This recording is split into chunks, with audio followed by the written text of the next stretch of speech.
We do have a lot of good players back, but there's 10 teams in our league that have a lot of really good players back. And so you start over.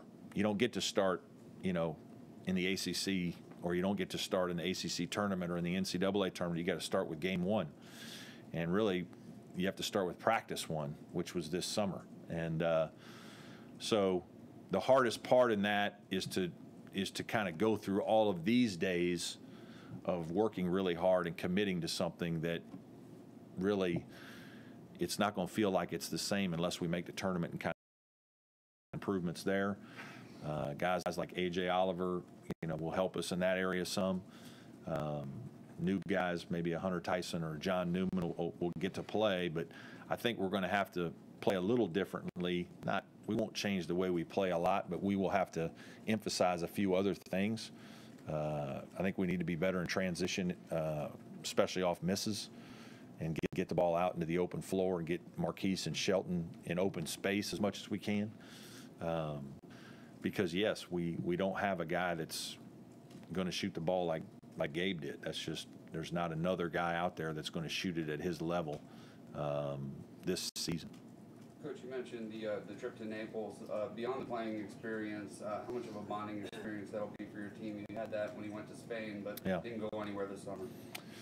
Yeah, I think it provides a great opportunity to continue to get closer. This will be a much different experience. When we make our trips to Spain and Italy, the basketball is important, but it's really secondary to the life experience. We always take a class in conjunction with it, and so we really delve into culture and try to make it an educational opportunity for our guys. And certainly, like we're not watching film over there. We don't really walk through and all those kinds of things. When we're playing, next summer, it'll be more about basketball. And so it'll be a little bit of a different situation. There'll be many more games in a short amount of time, and there's less travel. But certainly just going overseas, living together for 2 weeks or whatnot, there's great opportunity for growth as a team. Brad, talk about getting all three guys back this year, what that does for your locker room as far as not just experience but leadership. Yeah, I think it does a lot, and we're going to ask a lot of those guys. I think the one thing that I said a great deal last year was Dante Grantham was an exceptional leader, exceptional. He was genuinely concerned about the success of others in team more than himself, and I think he set the tone. I think Gabe did a good job of assisting him in that way. I think Marquise and Shelton are both quieter guys, and so their nature isn't to maybe be as outgoing as you sometimes would like as a head coach. But I think we're going to have it as a collective effort. I've talked a little bit in the past. Leadership really doesn't discriminate. You don't have to be a captain, or you don't have to be the senior. You don't have to be the head coach to lead. There's a lot of different ways you can lead.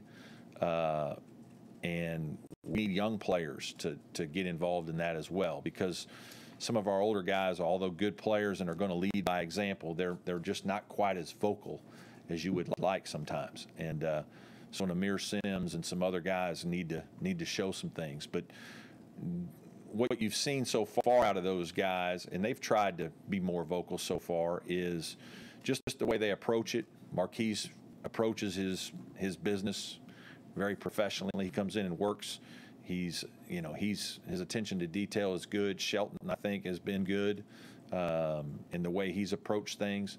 Weight room, individual workouts, competitive nature of what we're doing things, conditioning, evolutions, these team activities that we do. Those guys have done a really good job. And because they're really good players, they have the respect of the young players immediately. And I think that's where some of the credibility comes from just right out the gate, is just these guys are really talented. They've proven themselves at this level. Let's see what they do as a young player and try to emulate them. Brad, what's the feeling like in the offices now as you come back to school this year? How different is it from years past coming off the success last year? It's not a lot different. I just love the start of school. I love the start of the season. I love the start of practice. Some of my favorite time of year is late September, early October, when you're practicing and you're just day after day with your guys, and you're building team, and you're defining roles, and you're trying to figure out how to get your guys to play together and play as best they can. And so that part of it I love. And it's not a lot different right now. It was nice, going out on the recruiting this summer and in the spring at IPTE events, and getting patted on the back for a good season, job well done. We all appreciate that, but that's not why we do it. That's not why I do it. I do it because I love my players. I love working with my players. I love seeing them grow, and this is an exciting time of their lives. They just love the beginning of every season, and it's a chance for you with big dreams and big opportunities to take big steps forward, and a lot of kids do. And so to be a part of that and sharing that is what really gets me going and is exciting. Coach, what are your thoughts on the new NBA rule? I imagine it's a positive for the players, but makes their life a little bit more difficult. Yeah, you're talking about going to the combine and coming back. NBA draft. Yeah. There's no great way that's going to work for everybody. It's just it's going to hurt the schools and help the kids, which is fine. But we were in the same predicament last year where you're holding scholarships for Shelton and Marquise, and praying that they decide to come back if that's what they want to do. But if they don't, your team looks a lot different. And now, with them having the opportunity to go into the combine and then not get drafted, I mean, it just delays it even more. So it gives the student athlete a little bit more time to make an educated decision, which I think is good. But as a coach, it's hard because you got to hold scholarships, and you don't know. And when they leave, it's not like in the middle of June that there's a lot of players left, and so that's hard. But I think it's probably in the best interest of the student athlete. It's just another tough situation for schools, and we could find ourselves in that in a year or two. Another year with the Big Ten Challenge, and your out-of-conference schedule this year includes Mississippi State and a trip to the Grand Cayman Islands to play Akron. Right. Can you talk a little bit about the out-of-conference schedule and that trip to the Grand Cayman Islands? Yeah. I think we've done a good job the last couple of years of trying to challenge ourselves. Obviously, Ohio State and Florida last year. Florida was a sort of a semi-neutral game. And I think you're seeing more teams kind of do these neutral games. It's not as easy to get the home and home. Obviously, the same thing is happening in college football. And while we like home and homes when they can work out, sometimes it's easier to get a neutral site game like Mississippi State for us up in New Jersey. Top 25 team, on the rise, playing really good. It'll be a high RPI game, although I know the RPI isn't the be-all, end-all anymore. It still meets the needs of you're playing somebody in a neutral setting that's going to have a great year, win a lot of games, and will challenge your players. Nebraska, I think, is, I talked to a bunch of different people, and I follow the Big Ten, pretty closely. They're going to be top 2 or 3, I think, in the preseason polls for Big Ten. They've got a team that was much like our team last year, in that it was an NIT team that has everybody back, or a lot of guys back that are good players and very hungry, and I think they'll be excellent coming in here, highly motivated.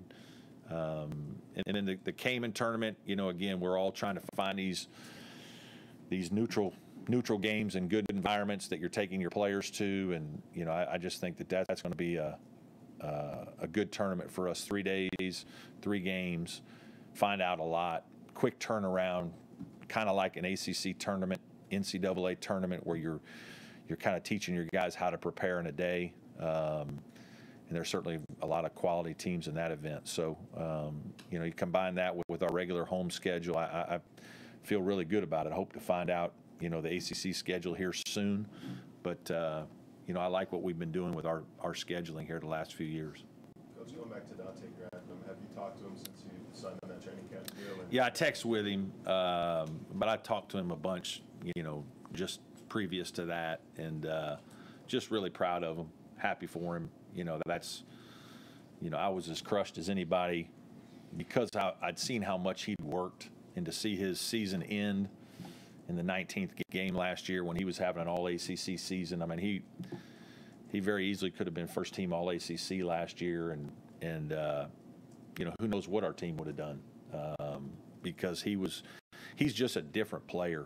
I mean, he's 6'8" that can play like a guard, and he was playing with confidence and his versatility. And beyond that, he's just a special leader, and he was a guy that had a lot of respect in our locker room. So I couldn't be happier for him, and you know, he'll work really hard. He's still got a long way to go. He's still in the middle of his rehab, but he's attacking it the right way, and you just love seeing great things happen for great people, and he's that. You added a couple staff members in the off season. Yeah. How does that help kind of move forward what you guys are doing as a staff? Yeah, we Nick Bowman, who was in kind of our director of recruiting, left and got a full-time job, you know, down there at Nichols State with one of our guys, Austin Claunch, who's the youngest head coach in Division I, who was my video guy for a couple years here at Clemson. So really happy for Nick, and always loved seeing guys on my staff, you know, grow, and for him to get a full-time job down there with Austin is great.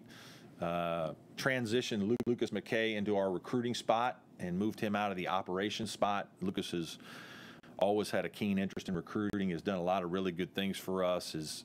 He knows the lay of the land in North Carolina, Georgia, South Carolina. He's been very influential in helping our staff with a lot of things behind the scenes in that way.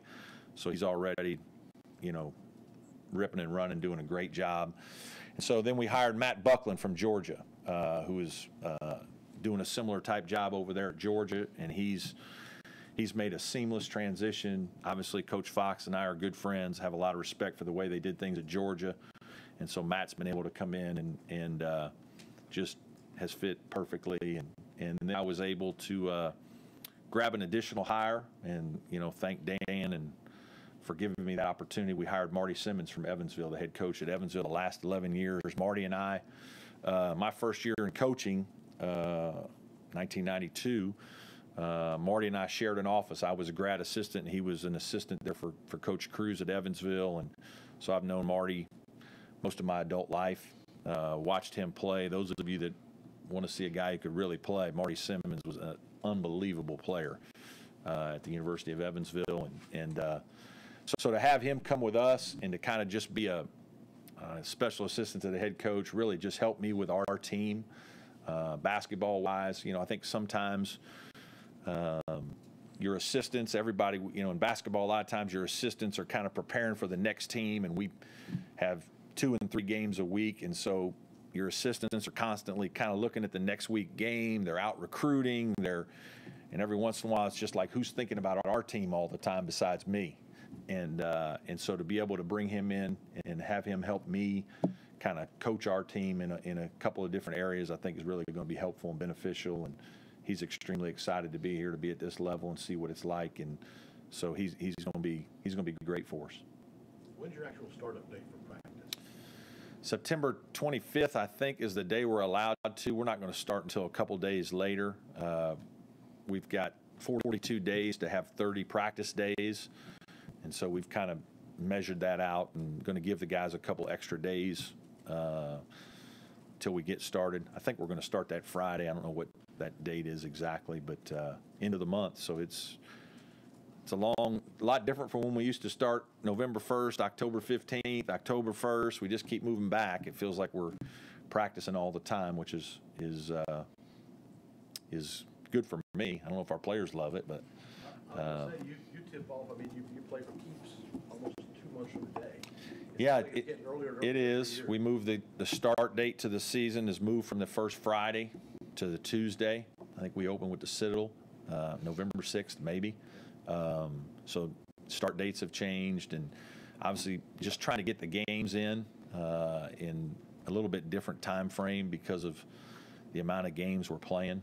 And you know, in Division I, it's gotten a little bit more with all the exempted tournaments and squeezing an extra game in because of that. And you know, there's just been a lot of things that have caused the schedule to change just a little bit here the last couple of years. How about the sense of relief you must feel on getting Tyson and Scar on Twitter finally? major accomplishment? Yeah, I had nothing to do with that, and I'm sure they'll be contributing tremendously. And you guys will all want to follow those guys. Any more questions? All right. Thank you, Coach. All right, let's let the varsity get up here. Where's he at?